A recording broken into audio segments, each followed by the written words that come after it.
매일 내게 더하네 나 주 안에 늘 기쁘다 정확한 죄에서 지키네 나 주 안에 늘 기쁘다 나 주 안에 늘 기쁘다 나 주 안에 늘 기쁘다 주 나와 동행하시니 나 주 안에 늘 기쁘다. 사도신경으로 신앙으로 오겠습니다. 전능하사 천지를 만드신 하나님 아버지를 내가 믿사오며 그 외아들 우리 주 예수 그리스도를 믿사오니 이는 성령으로 잉태하사 동정녀 마리아에게 나시고 본디오 빌라도에게 고난을 받으사 십자가에 못 박혀 죽으시고 장사한 지 사흘 만에 죽은 자 가운데서 다시 살아나시며 하늘에 오르사 전능하신 하나님 우편에 앉아 계시다가 저리로서 산자와 죽은 자를 심판하러 오시리라. 성령을 믿사오며 거룩한 공예와 성도가 서로 교통하는 것과 죄를 사하여 주시는 것과 몸이 다시 사는 것과 영원히 사는 것을 믿사옵나이다. 아멘.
말씀은 시편 제25편 12절로 14절입니다. 제가 가진 성경은 819면이고요. 구약성경 819면 시편 25편 12절로 14절입니다. 자, 찾으신 줄 알고 지금 조금 짧죠? 우리 다 같이 12절과 14절까지 한 목소리로 읽도록 하겠습니다. 자, 시작. 여호와를 경외하는 자 누구뇨? 그 택할 길을 저에게 가르치시리로다. 저의 영혼은 평안히 거하고 그 자손은 땅을 상속하리로다.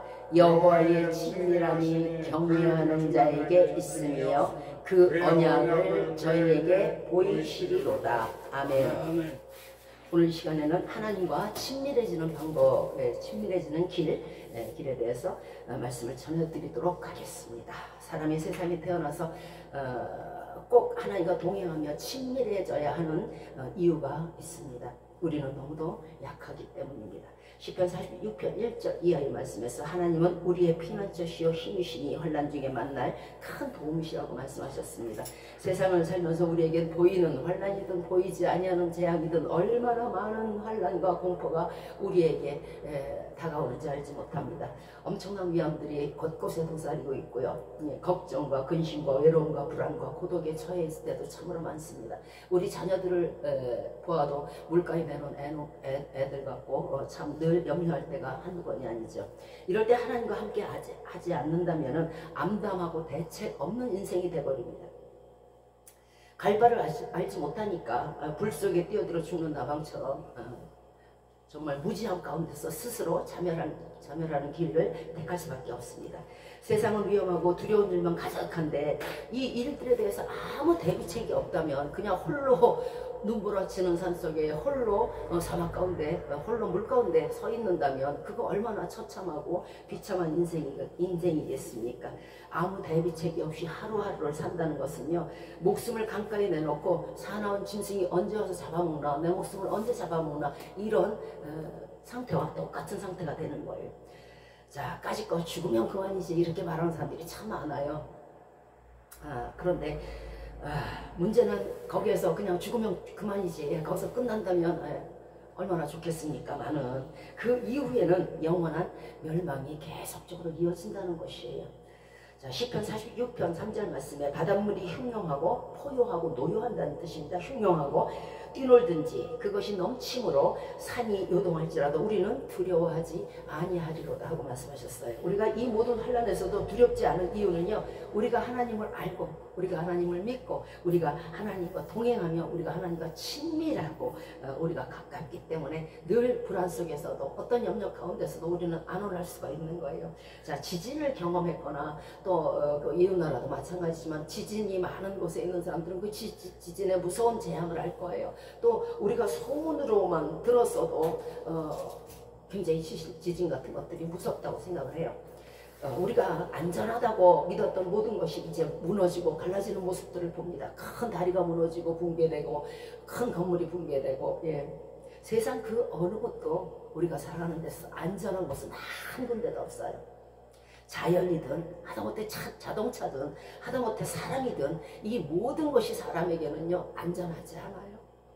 그렇지만 바닷물이 포효하고 노효하고 요동할지라도 절대로 흔들리지 않는 곳이 딱 한 군데밖에 없어요. 인생에게는 어딜까요? 바로 하나님 품입니다. 하나님의 품은요, 우리의 환난 중에 만날 큰 도움이시고 딱 하나의 도움이 하나님밖에 없어요. 어느 누구도 내가 위험에 처했을 때 나랑 같이 뛰어들 사람은 없는 거예요. 그리고 하나님만이 안전한 피난처신 거예요. 아예 그런 어려움이 없어지니까. 자, 시편 125편 오늘 본장의 1절 말씀에서 여호와를 의뢰하는 자는 시온산이 요동치 아니하고 영원히 있음 같도다 하고 말씀하셨어요. 의뢰한다는 것은 의지하고 힘을 입는다는 뜻이에요. 힘입을 외기 때문에 하나님을 의지하니 하나님의 힘으로 성도가 요동치 않고 살다가 이 땅에 살다가 영원히 그 삶이 또 영원히 이어지게 되는 거예요. 그러니까 시온산이 요동치 않는 거예요. 자, 이사야서 57장 13절 말씀에 네가 부르짖을 때 내가 모은 우상으로 너를 구원하게 하라. 그동안에 우리가 믿고 의지했던 거, 아우 돈이 다야, 아우 명예가 다야, 아우 인기가 다야 하고 의지했던 거, 그것들로 네가 죽기 전에 숨이 깔딱하고 넘어가기 전에 그걸로 얘들아 돈아 명예야 나 좀 살려다오 한번 해보라는 거예요. 그것들은 다 바람에 떠밀려가겠고 기운에 불려갈 것이로되 하나님을 의뢰하는 자는 땅을 차지하겠고 나의 거룩한 선을 기업으로 받으리라. 우리가 믿는 재물, 건물, 사람, 명예는 우상이에요. 그날에 이 정말 내가 완전한 환란, 완전한 재앙 가운데 처해 있을 때 급박한 순간에 어느 것도 우리에게 도움이 되지 못해요. 자, 부자도 이전에게 하나님이 데려가시면 손 털고 가야 되는 거예요. 22조, 25조, 250조가 있다 그래도 다 손 놓고 가는 것이 인생이에요. 그러나 하나님을 의뢰하면 이 땅에서도 땅을 차지할 것이요, 그 땅이 재앙을 당치 않도록 하나님께서 늘 거룩한 성 예루살렘처럼 보호하실 겁니다. 그리고 마지막에는 또 거룩한 성 예루살렘으로 우리가 인도될 것입니다. 그래서 사람은요, 명철해야 된다는 거예요. 명철이라는 거 밝은 명, 밝은 철이에요. 살에 밝고 지혜로워야 돼요. 세상 돌아가는 이치를 깨달아야 되고, 내가 죽어서 어떻게 될 것인가, 내가 숨이 넘어가는 순간에 어떻게 대처를 해야 될 것인가, 내가 위험한 상황에 처했을 때, 재앙을 당했을 때 어떻게 대비책이 있는가, 이게 있어야 될 거 아닙니까? 그래서 이 모든 것이 명철하다는 거예요. 지혜롭고 살이 낮다는 거예요. 잠언 9장 10절 말씀에서 여호와를 경외하는 것이 지혜의 근본이요 거룩하신 자를 아는 것이 명철이라고 말씀하셨어요. 모든 어려움은요, 죄에서 와요. 그런데 거룩하신 자를 알면은 죄를 안 짓겠죠? 왜? 하나님이 거룩하시니까. 또 모든 하나님을 경외하는 것이 지혜의 근본이라 했어요. 그러면 하나님이 지혜로우니까 우리가 하나님을 경외하면 그 지혜를 얻게 되니까, 지혜의 근본이 하나님이니까 하나님으로부터 제대로 된 대비책, 제대로 된 지혜를 얻을 수 있는 거예요. 예수 믿는다는 사람들 중에서도 지혜롭지 못한 사람들이 참 많아요. 분낼 거 다 분내고, 화낼 거 다 화내고, 싸울 거 다 싸우고. 자, 모든 일에 콩튀듯해요. 뭐 작은 일만 있어도 그냥 그저 남 원망하고, 작은 일만 있어도 남을 불평하고, 모든 일에 분과 노력, 콩튀듯 파티듯 해요. 이게 예수 믿는 사람이라는 사람들도 그래요. 자, 이것은요, 왜 그럴까요? 저 사람은 예수 믿는 권사님인데, 집사님인데, 목사님인데 왜 저러지? 우리는 그렇게 생각할 때가 있어요. 그 왜 그러냐면요, 지혜의 하나님을 경외하지 않아서 그래요. 지혜의 하나님을 경외한다면은, 받들고 섬긴다면은, 지혜의 하나님에게서 그 지혜를 배우고, 그렇구나, 이 모든 것이 합력하여 선을 이루게 하려고 그러시는구나. 그러면 결코 콩튀듯 파티듯 하지 않을 거예요. 지혜의 하나님을 경외하지 않으니 말씀이 가려져 있어요. 말씀이 가려지니까 지혜롭지 못한 행동들을 하는 것이에요. 하나님을 믿는다고 하면서 하나님을 경외하지 않은 거, 하나님을 두려움이 없는 거, 이런 상황 속에서는요, 마치 내가 하나님을 아니까 하나님 내가 무슨 일을 해도 용서하세요, 이런 거를 밑자락에 깔고 얘기를 해요. 그 경외함이 없는 거예요. 그러니까 지혜가 안 오죠. 지혜롭게 하나님의 말씀을 섬기고 하나님의 말씀을 받들지 않으면요, 아무 소용이 없어요. 하나님을 안다는 것만으로는 소용이 없는 거예요. 지켜야 되고요, 행해야 되는 거예요. 우리가 하나님을 경외할 때에 인생을 지혜롭게 살며 거룩하신 하나님을 인정할 때 살이 분별이 밝아지는 거예요. 그리고 그 모습을 담는 거예요. 잠언 2장 11절 말씀에 근신이 너를 지키며 명철이 너를 보호한다고 말씀하셨어요. 언행을 조심하고, 또 그 절제하고 근신하는 것이 우리를 지킨다는 것이에요. 우리가 막 한번 살아보세요. 불 속에도 뛰어들고 강 속에도 뛰어들고, 그럼 어떻게 돼요? 우리가 죽겠죠. 자, 근신하지 않으니까. 선을 행할 때는요, 마귀가 접붙이를 못해요. 질병 고통이 오지를 못해요. 그런데 악을 행할 때는요, 마귀가 적붙어요. 왜? 항상 끼리끼리 때는 때대로 모이는 법이잖아요. 저 사람이 지금 죄를 짓고 있네. 와, 우리 과다야. 우리랑 코드가 맞네. 그러니까 마귀가 올 수밖에 없어요. 죄 자체에서 그 사람이 잘못되는 게 아니고 재앙에 걸리는 게 아니고요, 그 죄 때문에 마귀가 들어와서 그래요. 그러나 우리가 선을 행한다면 어떻게 될까요? 선하신 하나님 오시겠죠. 그러면 선하신 하나님이 오시니까 모든 것이 다 선으로 바뀌는 거예요. 그래서 오른쪽 뺨을 때려 왼쪽 뺨도 돌려대라는 얘기예요. 아멘. 악에 악을 더하는 거. 사람이 만신창이가 되는 건요, 죄 때문에 마귀를 불러들여서 그래요. 그러므로 근신과 명철은요, 자신을 지키는 그 방패가 되는 것이고요, 마귀를 쫓는 길이 되는 거예요. 괜히 너희는 근신하라, 너는 죄악을 범하지 말아라 하는 하지 마라 하는 이유가 거기에 있는 거예요. 네가 그렇게 함으로 마귀를 불러들여서 네가 만신창이가 되니까. 하나님이 우리를 아버지시니까 걱정해서 하시는 말씀이란 말이에요. 아, 이 달콤한 죄를 왜 못 짓게 하는 거야? 그게 아니고요. 잠언 9장 11절에 나 지혜로 말미암아 내 날이 많아질 것이요 내 생명에 해가 더하리라 그랬어요. 자, 사람이 살인을 하고 살인을 하고 강도를 하고 이렇게 되면 어떻게 돼요? 사형수가 되겠죠. 무기수가 되겠죠. 징역수가 되겠죠. 그죠? 지혜로 말미암아 내 날이 맑아지고 지혜로 말미암아 내 생명에 해가 더한다 그랬는데 사형을 당한다는 건 뭐예요? 내 생명의 해를 다 살지도 못해요. 내 날이 많아진다는 것도 마찬가지예요. 사람이 날이 날 같아야 날인 거예요. 감옥에 앉아서 무슨 날이겠어요? 무슨 의미가 있겠어요? 그게 인생에. 우리가 죄를 짓고 잘못을 하게 되면 이렇게 우리의 날이 날 같지 않게 되고 우리의 생명의 해가 짧아지는 거예요.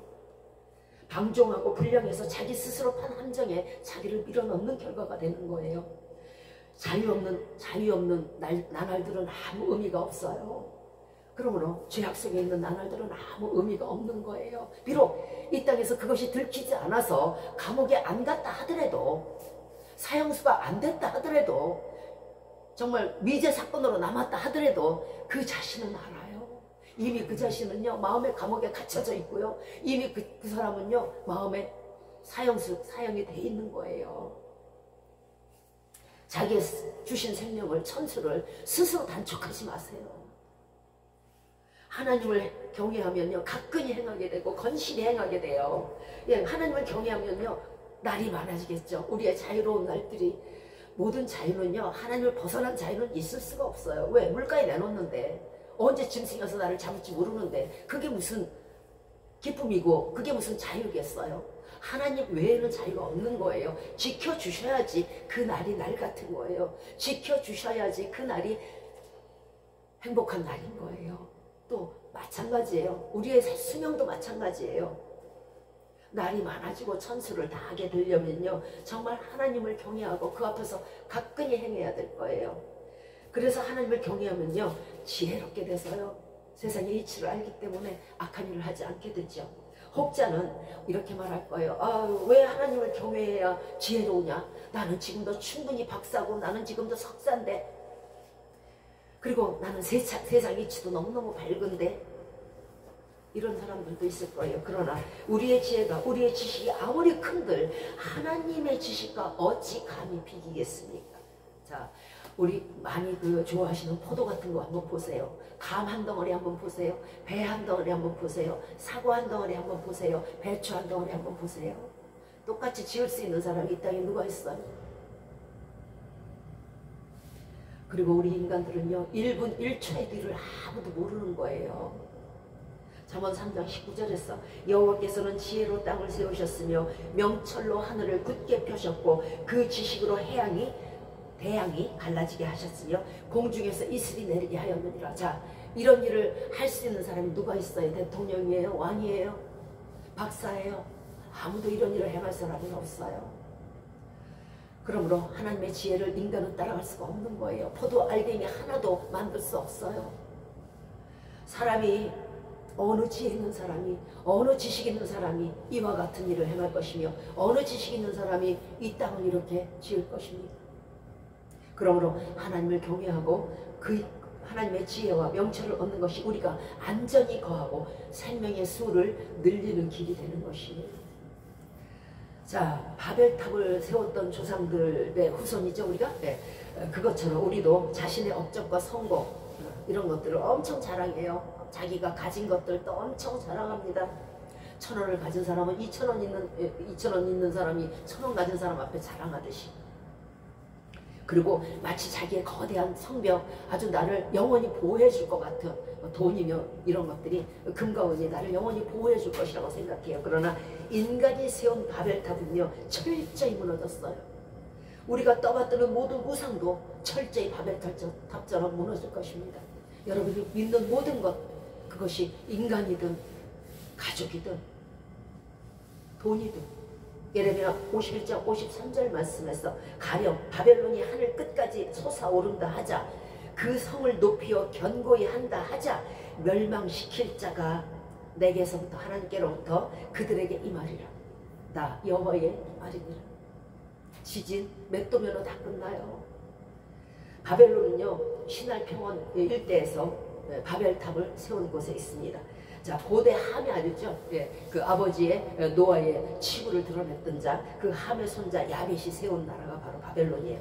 자, 예레미야 50장 23절에서 온 세계의 방망이가 어찌 그리 꺾여 부서졌는고 바벨론이 어찌 그리 열방 중에 황무하게 되었는고 말씀하셨어요. 자, 한때 바벨론은요, 이 바벨탑이 있는 바벨론은 하나님의 목적의 도구로 쓰임을 받았어요. 고레스를 비롯해서. 그런데 그들의 탐욕과 우상 숭배와 무자비한 학살을 감행했어요. 사람들을 아주 시도 때도 없이 죽여버렸어요. 그들은 예루살렘 성을 파괴했고요. 그 일에 책임을 져야 했어요. 하나님의 나라를 파괴했을 때는요 반드시 책임을 져야 돼요. 하나님은 이 바벨론을 벌하셔서 예레미야 50장 39절 이하에서 사막화된다고 말씀하셨어요.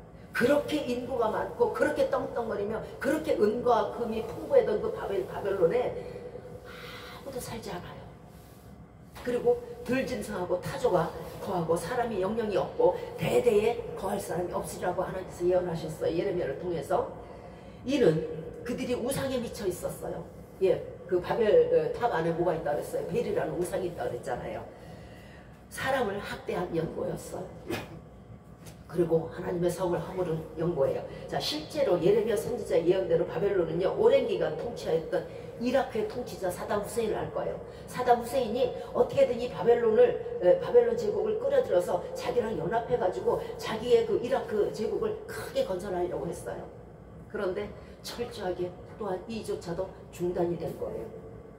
현재 바벨론은 하나님의 말씀대로 자칼과 타조와 사막의 들짐승이 거하고 한 사람도 살지 않고 어린아이의 울음소리가 들리지 않는 곳이 되어버렸어요. 그렇게 유명하던 성읍이 방망이라는 거예요. 세계의 방망이가 됐었어요. 엄청나게 떵떵거렸던 그 나라가 이렇게 되는 거예요. 하나님의 말씀을 듣지 아니하고 사람들을 학대하고 하나님을 거역하면 이렇게 되는 거예요. 자, 이처럼 사람이 의뢰하는 모든 것은요 아무리 강하더라도 방망이 아니라 철 방망이라도 꺾여올 것이고 사라질 때가 올 것입니다. 그러나 하나님의 나라와 그의 백성, 하나님을 경외하는 사람들은 영원히 살 것이며 그의 후손은 영원의 영원까지 영원히 거할 것입니다. 하나님이 주신 땅에서. 자, 노아의 홍수 이후에 함을 비롯해서 야벳도 있었죠. 셈도 있었고. 자, 함을 비롯한 노아의 후손들은 왜 대홍수가 일어났는지를 몰라. 왜 우리가 당했지? 왜 우리가 지진으로 당하지? 왜 우리가 이 재앙을 당하지? 왜 갑자기 우박이 떨어지지? 왜 바닷물이 흥동하지? 이유가 있을 거 아니에요. 하나님이 우리가 죄가 없는데 바닷물을 일으키시고 우리가 죄가 없는데 지진을 일으키진 않아요. 평안히 거하게 하시죠. 하나님이 당신이 만든 땅을 파괴할 때, 당신이 만든 바다를 파괴할 때 자기가 만든 것을 파괴하는 사람은요 있을 수가 없어요. 아까워도 모자랄 판에, 보고해도 모자랄 판에. 그렇잖아요. 여러분이 공작시간에 공작 하나를 만들어도, 방석 하나를 만들어도 그거를 여러분은 보호하잖아요. 그런데 하나님이 직접 만드신 사람들을 죽이고 지진이 나게 하고 대학이 갈라지게 했을 때는 이유가 있는 거예요. 그분은, 하나님은 눈물을 흘리시면서 그 일을 행하시는 거예요. 왜? 남은 후손들이라도 좀 깨달으라고, 살아있는 자들이라도 좀 깨달으라고, 이웃 나라도 좀 깨달으라고. 너희도 그리하지 아니하면 바벨론처럼 망할 거니까. 그런데 대홍수가 일어났는데도 불구하고 이 노아의 후손들은 그걸 깨닫지 못한 거예요. 왜 홍수가 난 거야? 하나님이 일부러 그런 거야? 우리가 뭐 어쨌는데? 이렇게 생각했단 말이에요. 그래서 인간의 죄가 너무도 만연해서 노아의 홍수가 일어났음에도 불구하고 자신들의 죄를 깨닫지를 못했어요. 그래서 생각해낸다는 것이 바벨탑이에요. 야, 홍수가 어디까지 왔었어? 저 산까지 왔었어? 야, 그럼 우리가 산보다 더 높이 탑을 쌓으면 될 거 아니야. 그러면 홍수가 와도 까딱없을 거 아니야. 기껏 생각해낸다는 게 죄악을 버릴 생각을 하는 게 아니고 탑을 높이 쌓는다는 거예요. 탑을. 아, 이런 참. 8층 높이까지 그것도. 그것도 벽돌을 한 장 한 장 구워요. 구워요. 구워서 그걸로 바벨탑을 씁니다. 아니 그보다 죄를 버리는 게 빠르지 않나? 아 그 마음이 인간이 마음이 그러니까 손과 발이 고생하는 거예요. 여러분 마음이 잘못되면요 내 불쌍한 손과 발이 고생해요. 그 벽돌 굽느라고 얼마나 고생했을 거야. 손이 다 문드러지고 다리가 부러졌을 거야. 손발이 성한 데가 없이. 그들의 목적은요 이제 그 탑을 높이 쌓으면은 홍수에도 안전하고 자신들의 업적을 세상에 알리고 자신들의 이름이 세상에 나는 거예요. 야, 저 탑은 누구의 탑이다. 아, 바벨의 구선의 탑이다. 영광을 얻으려 했어요. 그리고 하나님과 견주려고 했어요. 마치 사단이 루시퍼가 구름 높은 곳에 올라서 하나님과 비기려고 했던 것처럼 하나님과 비기려고 했던 거예요. 우리 이 정도 능력이 있거든요. 그런데 단 하나님께서 언어를 혼적케 하심으로 말미암아 그 공사는 멈춰지고 그 공사는 중단이 됐습니다. 바벨이라는 의미는요, 뜻은요, 언어를 혼잡케 하신다는 뜻이에요. 자, 오늘날에도 많은 사람들이 죄를 버리기보다는 죄를 짓더라도 자신의 입지를 견고하게 하려고 해요. 재물을 얻으려고 하고 명예를 단단히 하려고 해요. 그러나 그런 사람의 이면에 하나님은 이미 그의 모든 의뢰하는 것들을 흩으실 준비를 하고 계심을 우리가 기억해야 될 것이에요. 우리가 내 앞에 있는 바벨을 보기 전에 내 뒤에 하나님이 어떻게 하고 계신가를 먼저 보세요. 하나님께로부터 나지 않은 것은요, 하나님께서 심지 않은 것은요 다 뽑히는 거예요. 사람이든 짐승이든 모든 것이 하나님이 허락하시지 않은 것은 다 뽑혀요. 에스겔서 26장 9절 이하에서 공성태를 베풀어, 공성태라는 건요 큰 나무예요. 예전에 그 적군의 적을 벽을 허물고 그리고 대문, 성문을 허물 때 썼던 아주 큰 나무예요. 자, 공성태를 베풀어 네 성을 치며 그 성으로 우리를 치신다는 거예요. 우리가 의뢰하는 견고한 성을 치시고 도끼로 망대를 찍어버리신다는 거예요. 우리 이름이 들어가 있는 거, 아우 누구누구의 성. 재물이 약탈이 되고 노력한 것이 빼앗기고 내 성이 무너지고 집이 무너질 것이며 내 돌들과 제목과 내 흙을 저 강가에다 던져버리겠다는 소리예요. 노랫소리가 이제 그쳐요. 재앙이 있는데 무슨 노래가 나와요. 금을 말리는 곳이 되는 거예요. 사람이 거하지도 않아요. 다시는 건축되지도 못해요. 황무하게 되는 거예요. 하나님을 경외하지 않으면 이렇게 돼요. 우리가 세운 바벨탑을 보존하려고 애쓰지만요, 오히려 그 애쓰는 것이 하나님이 언제 이것을 무너뜨리지? 언제 내려가서 언어를 혼잡케 해서 끝내게 하지? 언제 내가 화를 쏘지? 그걸 기다리고 준비하시는 계기가 되는 거예요. 여러분이 의뢰하는 것들이. 시편 7장 12절 이하에서 사람이 회개치 아니하면 저가 그 칼을 가르시며 그 활을 이미 당기어 예비하셨도다. 죽일 기계를 또한 예비하시며 그 만든 살은 불화살이로다. 인간이 활을 쏴도 사람이 죽을 지경에 하나님이 활을 쏘시면은 멀리 가고 높이 가고 정확히 가요. 진정 성공한 사람이 뭘까요? 누굴까요? 진정 명예로운 사람이 누굴까요? 진정 영원히 사는 사람은 삶 속에서 하나님이 원하시는 일을 하는 사람이에요. 보기에는 바보 같지만 항상 좋은 것은 있는 거예요. 자, 잠언 8장 14절 말씀에 내게는 도략이 있다 하셨어요. 하나님께는 도략, 자, 묘하고 기이한 꾀가 있다는 거예요. 자, 도략이 있고 참 지식이 있으며 나는 명철이라 내게 능력이 있다고 말씀하셨어요. 하나님의 능력이 도대체 뭘까요? 하나님의 능력은요, 잠언 8장 18절 이하에 있어요. 인간에게는 없는 능력이에요. 부귀가 내게 있고 부귀가 하나님께 있고 또 장구한 재물, 장구하다는 건 오래 간다는 뜻이에요. 오래 긴 거, 오래 가는 재물과 또 모든 공의도 그러하니라. 구원도 하나님께 있고 생명도 하나님께 있고 또 모든 정확한 공평도 하나님께 있어요. 그러므로 이것이 하나님의 능력이에요. 이 능력을 우리는 받아야 살 수 있는 거예요. 보이는 재물은 사라집니다. 아주 그 날개가 날라서 올라가듯이 하나도 없어져요. 내가 써본 영수증도 없이 없어져요. 그러나 하나님의 능력의 부귀와 재물과 의는 영원히 보존될 것입니다. 잠언 8장 19절에서 내 열매는 금이나 정금보다 나으며 내 소득은 천원보다 낫다고 했어요. 잠언 8장 10절 이하에서 너희가 은을 받지 말고 나의 훈계를 들으며 정금보다 지식을 얻으라. 대저 지혜는 진주보다 나으므로 무릇 원하는 것을 이에 비교할 수 없다고 하셨어요. 자, 사람의 목숨이 은금으로 결코 다시 되살릴 수는 없잖아요.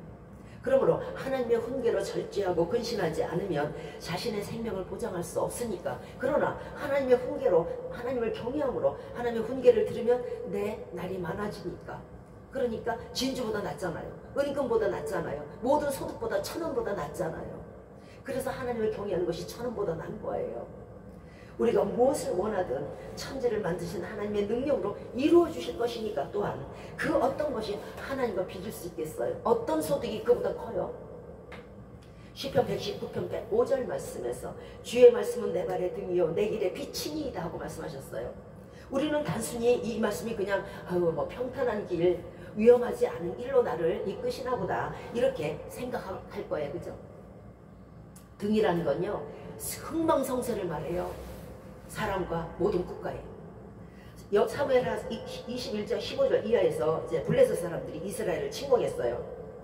이때 왕 다윗이 나가서 싸웁니다. 부하들과 같이 싸우는데 너무 블레셋 사람이 많으니까 치다 너무 힘들어. 다윗이 이제 혼전할 지경이야. 너무 피곤해서 창 하나 들 수 없게 됐어요.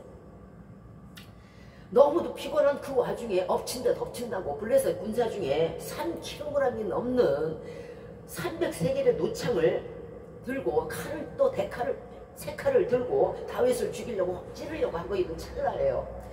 이 사람 이름이 이스비브노시라는 사람인데, 자, 다윗을 죽이려고 창을 들었는데 다윗 중에 군사 아비새라는 사람이 있었어요. 이 아비새가 다행히 확 나서서 이 이스비브노 죽여버렸어요. 이때 신복들이 다윗에게 뭐라고 얘기를 하냐면, 왕이요, 제발 좀 우리 말 좀 들으세요. 왕은 다시 우리와 함께 전쟁에 나오지 마세요. 좀 이스라엘의 등불이 꺼지지 않게 좀 해주세요. 왜? 다윗이 죽으면 이스라엘 등불이 꺼지니까, 나라가 망하니까. 이렇게 등이란 건요, 사람의 흥망성쇠, 나라의 흥망성쇠를 말하는 거예요. 자, 기름 등불을 준비한 5처녀는 자, 등이잖아요. 영생을 얻었고, 등불을 준비하지 못한 미련한 5처녀는 어떻게 됐어요? 멸망의 길로 갔잖아요.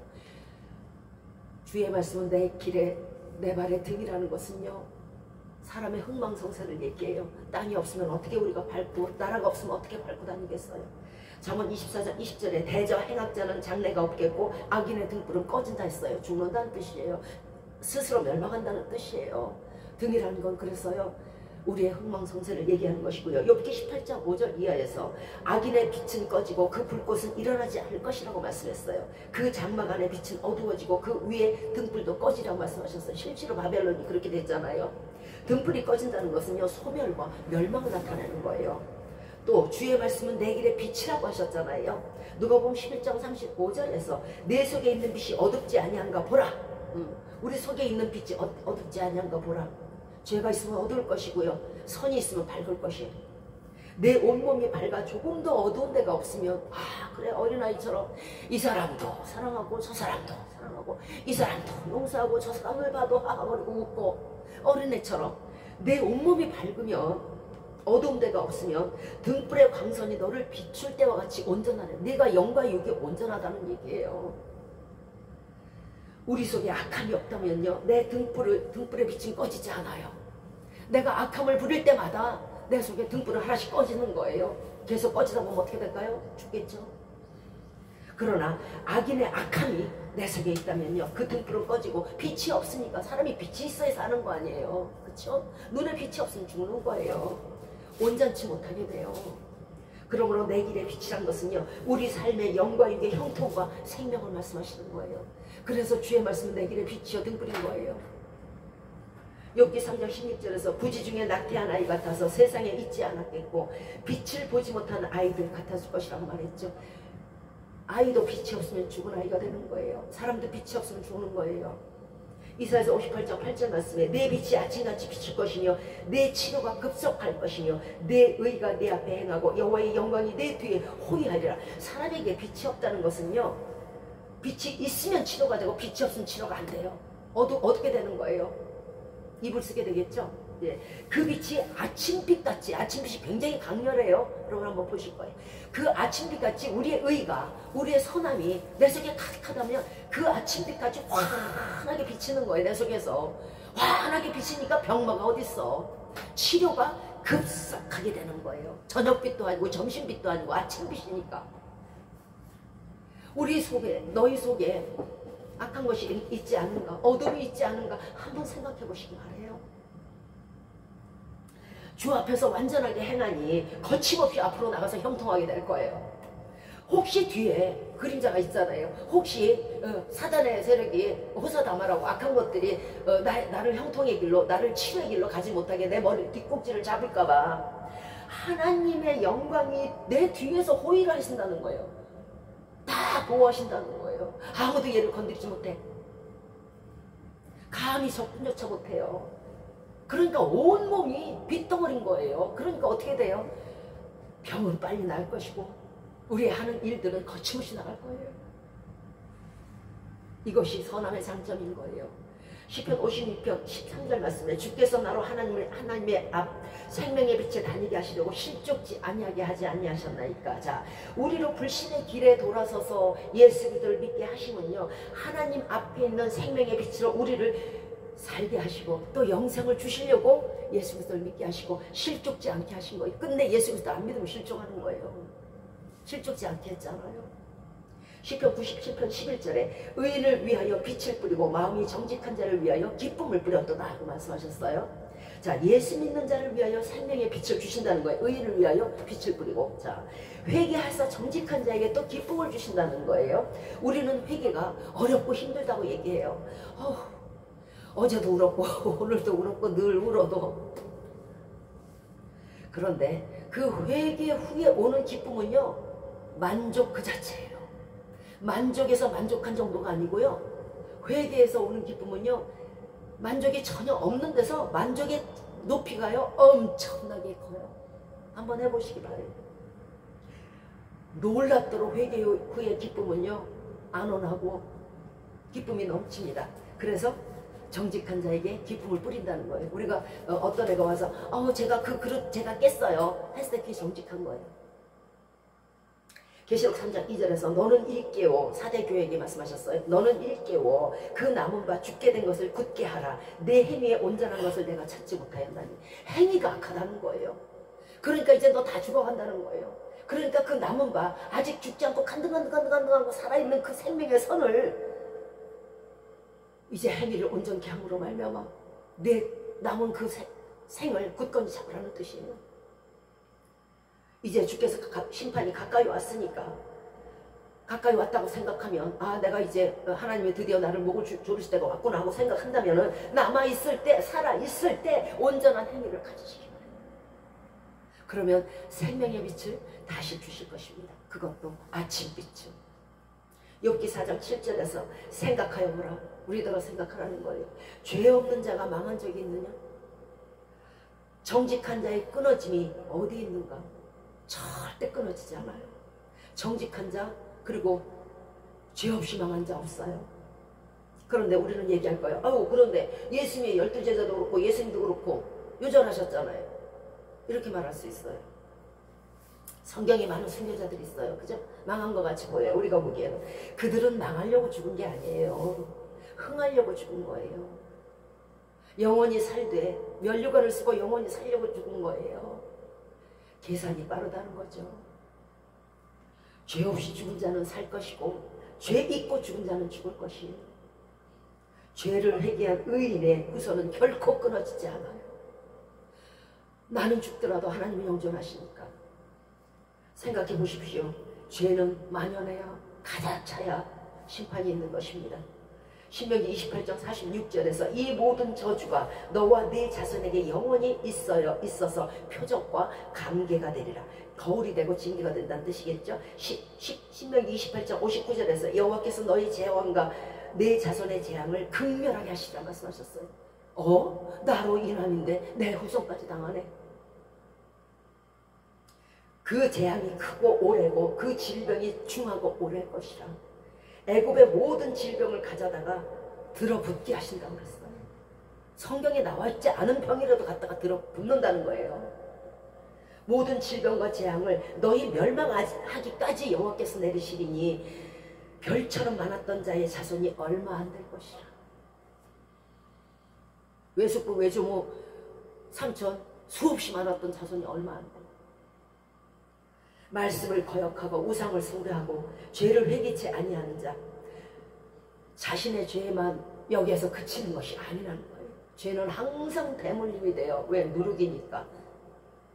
그거 씻어내지 않고요, 소독하지 않으면요 계속 그 집안에서 퍼져나가게 돼 있어요. 그거 들어다가 밖에 버려야죠. 그 선조도 그랬잖아요. 그럼 나도 그랬잖아요. 같이 죄졌잖아요. 그럼 어떻게 돼요? 죄가 만연한 거예요. 그러면 내 대해서 내가 당하는 거예요. 만약에 우리까지도 하나님 앞에 득죄한다면 어떻게 될까요? 내 자손은 죄가 만연의 만연이겠죠.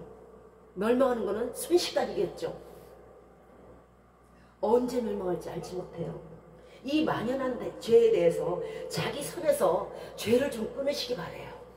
이제는 이거 후손에게 물려줄 거예요. 여러분 눈에 흙이 들어가도 정말 자손만큼은 잘 되기 원하시잖아요.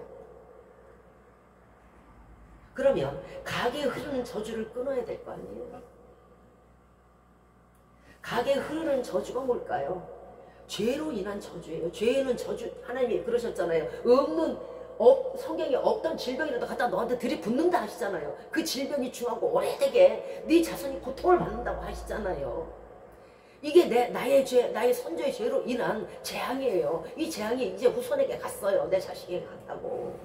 그러면 이 죄로 인한 저주가 가게에 흐르는 저주예요. 예수 믿는다면서 그럼 이 저주를 그대로 두고 보실 거예요? 여기에서 끊어야 돼요. 여기에서 다시는 내 선조들이 했던 행위, 아담과 하와가 했던 행위 하지 않아야 돼요. 그래야 내 후손이 편해요. 괜히 심판날에 가서 머리끄댕이 잡히지 않기 바래요. 이게 무슨 내 할머니야? 그러면 우리 자녀들, 우리 후손들은 내 대에서 이제 끊어졌어요. 죄의 가게에 흐르는 저주가 끊어졌어요. 그러면 내 후손이 혹여 죄가 있고 내 후손의 후손이 혹여 죄가 있더라도 만연치는 않을 거예요. 왜? 시작이니까. 내 대에서 엔드하고 시작이니까. 그러면 내 후손의 생명이 길겠죠. 내 후손의 후손이 영원히 지속되겠죠. 이거 하실래요? 안 하실래요? 하시기 바래요. 더 이상은 내 선조의 죄를 똑같이 내 자손에게 뭐 잘난 거라고 물려주겠어요? 그 모자란 거라고. 우리가 지금 순종하지 않는 삶을 산다면 그것은 고스란히 내 자녀에게, 내 후손에게 전가될 거예요. 빛이 전가되듯이. 다윗에게 요압이라는 군대 장관이 있었어요. 자, 우리아를 최전방에 보내갖고 전사시킨 그런 장본인이에요. 그런데 그렇게 다윗이 자기 아들 압살롬이 아무리 내게 반역했지만 제발 그 목숨만큼은 살려다오, 군사들에게 사정을 했었어요. 다윗이 그 아들의 목숨만 건드리지 말아라, 나는 내 아들을 사랑한다 그랬단 말이에요. 그런데 요압이 그 왕의 명령을 어기고 솔로몬을 죽여버렸어요. 그래놓고 그 소식을 듣고 다윗이 비통하고 너무도 원통해서 울고 있는데 그 모습을 보면서 요압이 한다는 소리가, 아우 왜 저렇게 울고 난리야, 태적이 죽었구만. 자기 아들이 아닙니까? 그는 용감했으나 냉혹했어요. 그래서 열왕기상 2장 32절 이하에서 여호와께서 요압의 피를 그 머리에 돌려보내고 죽인다는 뜻이죠. 요압의 머리와 그 자손의 머리로 영영이 돌아가게 하셨다는 거예요. 요압의 죄로 인해서 그 자손에게 그 피가 돌아가게 했어요. 솔로몬의 피가. 그래서 그는 끝내 솔로몬에게 죽임을 당하게 돼요. 자, 압살롬이죠. 예. 압살롬을 죽여서 솔로몬에게 죽임을 당하게 됐어요. 자, 아이성 실패 때도 마찬가지예요. 아간이라는 한 사람의 도적질로 인해서 온 이스라엘 백성이 군사들이 피를 흘렸어요. 아간의 도둑질로 인해서 뭐 별거 되지도 않아요. 뭐 그 당시에 컸겠지만 아간 자신도 온 이스라엘 사람에게 돌로 맞아 죽었고 불사름을 당했어요. 그것뿐입니까? 그 아간의 죄 없는 아간의 아들들과 딸들과 소들, 아니 소는 뭔지래, 나귀들과 양들과 그 아간에 속한 모든 것들을 다 갖다가 돌로 쳐서 죽이고 불살르고 돌무더기에 쌌어요. 그것이 아골이에요. 그 지금도 아골 골짜기라고 불러요. 괴로움의 골짜기예요. 이처럼 우리 한 사람 한 사람의 행실로 말미암아, 행위로 말미암아, 우리 한 사람 한 사람 마음먹음으로 말미암아, 내 속에 악을 품음으로 말미암아 내 자손이 보태주지는 못할 망정, 남겨주지는 못할 망정, 그 짐덩어리 저주덩어리를 갖다가 유산이다 하고 줄 수 있겠어요? 이거 내 유산이야, 이거 엄마 유산이야, 이거 아버지의 유산이다, 받아라 이 저주를, 이러고 주시겠습니까? 너도 죽어라 이거예요?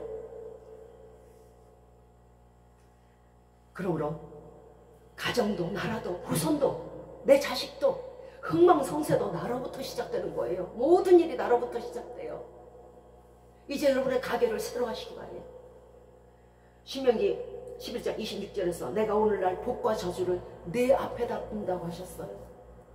욥기 4장 6절에서 내 소망이 내 행위의 완전함에 있지 아니하냐? 하나님의 율법과 계명을 지켜 행하는 것은 이 땅과 천국의 소망이 되는 거예요. 여러분이 소망을 품고 있다면은 악함을 버리세요. 천국 갈 소망이 있다면 악함을 버리세요. 그거 가지고 못 가니까요. 그거 가지고 여러분 자손도 못 가요. 나는 못 가도 자손은 보내야 될 거 아니에요. 우리는 천국에 가면 영생한다고 해요. 왜 천국에 가면 영생할까요? 계시록 20장 5절에서 다시 밤이 없겠고 등불과 햇빛이 쓸데없으니 이는 주 하나님이 저희에게 비추시니라. 저희가 세세토록 왕노릇 한다 그랬어요. 그죠?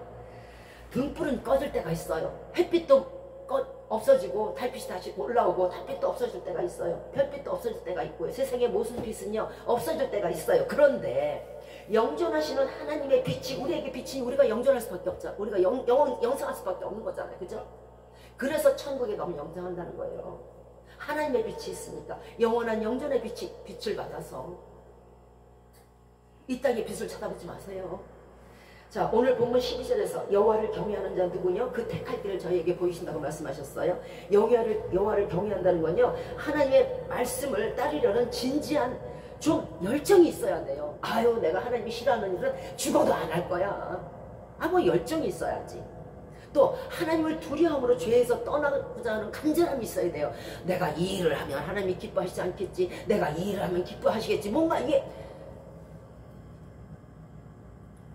선택을 해야 될 거 아니에요. 오늘 보면 13절에 저희 영혼은 평안히 거하고 그 자손은 땅을 상속하리로다 하셨어요. 모든 복의 출발은요 하나님을 경외하는 데 있어요. 하나님과 친밀한 데 있다고. 왜 하나님을 경외하면 평안케 되고 왜 하나님을 경외하면 자손이 땅을 차지할까요? 본문 14절이잖아요. 여호와의 친밀함이 여호와를 경외하는 자에게 있으며 그 언약을 저희에게 보이신다고 했잖아요. 그 언약이라는 게 뭐예요? 내가 이 땅에서 평안히 살고 나를 경외하며 하나님을 경외하며 내 자손에게 땅을 기업으로 주시겠다는 그 언약을 하나님을 경외하면은 하나님과 친밀한 자에게 확실하게 증거로 보여주시겠다는 거예요. 하나님의 입에서 나오는 말은요 다시 하나님께로 결코 돌아가지 않아요. 그 일이 이루기 전에는요 우리에게 무슨 언약을 주셨을 때는 그거 다 이루고 돌아가는 거예요. 이것을 우리는요 신실한 하나님이라고 그래요. 정말 믿음 많은 하나님, 미쁘신 하나님, 믿어온 하나님이라고 그러는 거예요. 하나님을 경외하고 친밀할 때 하나님은 그 택할 길을 가르쳐 주세요. 어떻게 하면 복을 받는지, 어떻게 하면 지혜로 이 땅을 살아갈 수 있는지, 어떻게 하면 천국을 얻을 수 있는지. 가장 놀라운 지식을 가지신 분, 가장 기묘하고 모사이신 분이 길을 가르치는데 복을 받을 수밖에 없잖아요. 이사야서 45장 3절 말씀에서 내게 흑암 중에 있는 보화와 은밀한 곳에 숨은 재물을 주어서 너를 지명하여 부른 자가 나 여호와 이스라엘의 하나님인 줄 알게 하리라 하셨어요. 참 중요한 말씀이에요. 사람이요 어두워서 아무도 보지 못해. 거기 뭐가 있는지, 보화가 있는지, 금덩어리 있는지, 은덩어리인지 몰라요. 그런데 하나님께서 그 어두워서 보지 못하는 모든 사람들을 제쳐두고 흑암 중에 있는 보화와 은밀한 곳에 숨은 재물을 너로 눈을 밝게 해서 그걸 발견하게 해요. 그래갖고 그걸 주시겠다는 거예요. 너를 지명하여 부른 자가 하나님이란 것을 너로 알게 하리라. 왜 지명해요? 왜 지명당해요?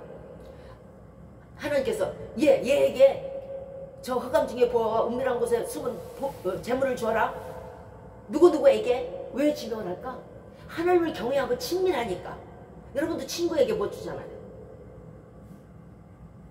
하나님을 경외하며 친밀한 자를 지명해서 주시는 거예요. 아무도 보지 못하는 곳에 있는 곳을. 그러나 하나님과 친밀함이 없을 때 아무것도 보지 못해요. 아무것도 얻지 못해요. 앞에 있는 돈도 보지 못하고 앞에 있는 금덩어리, 은덩어리도 보지 못하고 엉뚱한데 불 속으로 뛰어드는 거예요. 하나님의 지명을 받을 수 없기 때문에. 하나님은요 우리의 후손에게까지 땅을 상속하게 하십니다. 하나님이 이스라엘에게 가나안 땅을 약속하셨듯이 약속의 땅에 거하게 하시는 거예요. 그 땅은요 여러분이 없더라도 여러분에게 주시는, 여러분의 후손에게 주시는 땅은 평범한 땅이 아니에요. 그냥 저런 땅이요 몇백 평이요 몇천 평이요 이게 아니라고. 평범한 땅이 아니란 말이에요. 신명기 8장 6절 이하의 말씀이에요. 내 하나님 여호와의 명령을 지켜 그 도를 행하며 그를 경외할지니라. 내 하나님 여호와께서 너로 아름다운 땅에 이르게 하시나니 그곳은 시내와 분천 물의 근원이 되고 밀과 보리와 포도와 무화과와 석류와 감람들의 나무와 꿀의 소산지라. 그 땅은 평범한 땅이 아니에요. 또 너희 먹는 식물에 결핍함이 없는 땅이고요. 그 땅의 돌은 철이요 산에서는 동을 캘 것이라. 여호와께서 옥토로 내게 주셨음을 인하여 그를 찬송하리로다. 여러분에게도 주시고 여러분의 후손이 영원히 그 땅을 상속하게 하는 거예요. 시편 16편 6절에서 내게 줄로 재어준 구역은 아름다운 곳에 있으며 나의 기업이 실로 아름답도다. 하나님께서 아브라함에게 아름다운 땅을 주셨듯이 여러분에게도 아름다운 땅을 주셔서 그 후손이 영원히 그 땅을 차지할 것이며 그 땅은요 평범한 땅이 아닌 곳곳에서 신화와 분천이 있고 곳곳에서 먹을 것이 솟아나는 땅이에요. 이사야서 27장 3절 말씀에 나 여호와는 포도원 지기가 되며 때때로 물을 주며 밤낮으로 간수하여 아무든지 상의하지 못하게 하리로다. 아무리 좋은 땅도요 사람이 관리하지 못하면요 그거 다 금방 폐허돼 버려요. 그런데 우리는 죽었어. 우리는 죽어서 없는데 하나님은 안 죽으시잖아. 영전하시잖아. 그러니까 때때로 물을 주시고 이른비 늦은비 주시고 밤낮으로 간수하신다. 졸지 않으시고 주무시지 않으니까 밤낮으로 그 땅을 간수하시 주신다는 거예요. 그리고 아무든지 상의한 이리도 못 와, 늑대도 못 와, 호랑이도 못 와. 이렇게 보호하신다는 거예요. 그러니까 그 땅이 옥토가 됨으로 인하여 천국에서 하나님을 찬송하고 이 땅에서도 찬송하고 그 후손이 찬송할 거란 말이에요. 이걸 확실히 증거로 보여주시겠다는 거예요. 우리가 이 땅에 없어도 하나님은 우리가 경외하고 친밀했음으로 말미암아 기억하시고 그 후손에게 준 땅까지 기억하셔서 돌봐주신다는 거예요. 자, 사람으로 태어나서 가장 큰 복은 뭘까요?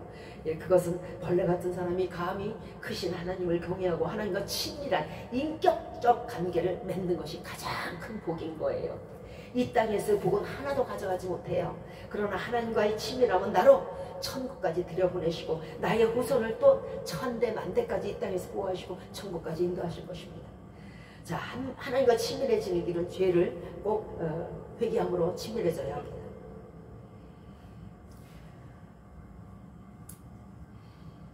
하나님은 죄를 회개하고 모든 것을 하나님 앞에 정직하게 아뢰는 자를 친밀하게 여기시기 때문에 꼭 죄를 회개하시기 바래요. 그리고 하나님을 찾고 찾으려고 노력하시기 바래요. 지금 멍청이 있을 시간이 우리에게는 별로 없어요. 이같이 죄인 한 사람이 회개하면 회개할 것 없는 99을 인하여 천국에서 기뻐하는 것보다 그 한 사람을 위해서 기뻐한다고 했어요. 그렇게 하나님의 기쁨이 되는 게 바로 회개예요.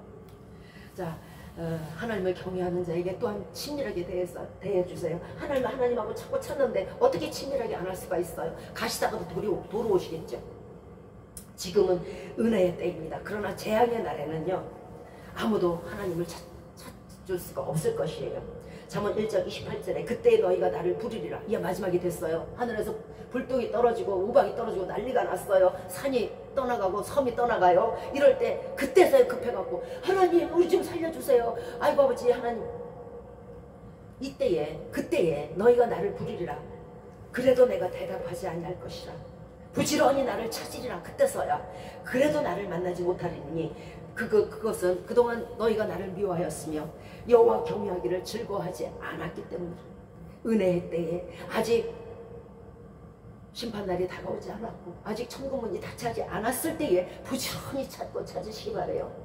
하나님을 친밀하게 하고자 하면은요, 하나님의 자녀라는 선민의식을 좀 가지시기 바래요. 이제부터는요, 그저 세상 사람과 똑같이 자기를 방임하지 마세요. 이제는 아니에요. 여러분, 천국 자녀들이에요. 하나님의 자녀란 말이에요. 사람의 자녀가 아니고. 고린도전서 6장 16절에 창기와 합하는 자는요, 저와 한 몸인 줄 알지 못하느냐.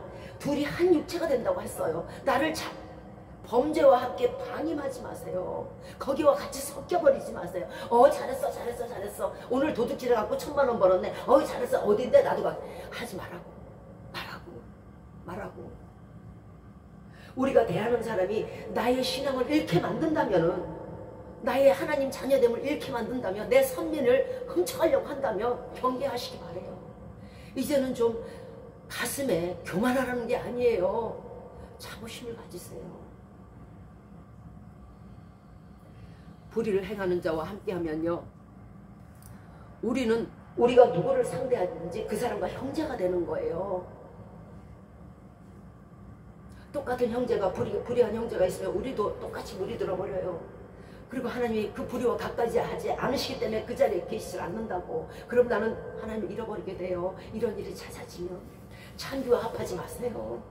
정신줄을 똑바로 차리시기 바래요. 선민의식을 가지세요. 내가 누군데, 나는 하나님의 자녀인데 내가 왜 이런 죄악과 함께 있어야 돼. 자, 말씀을 마치도록 하겠습니다.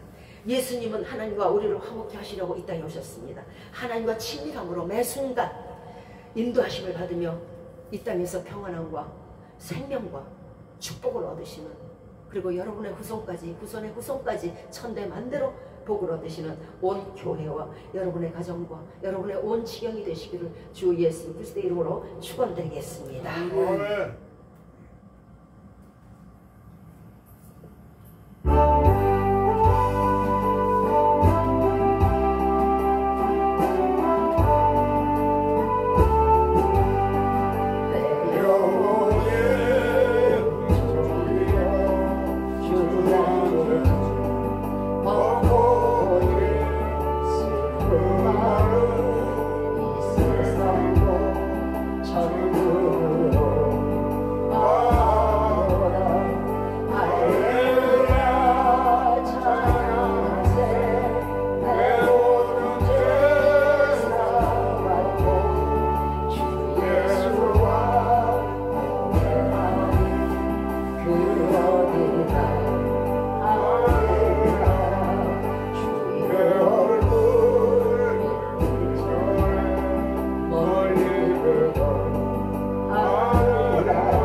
기도함으로 오늘 예배를 마치도록 하겠습니다.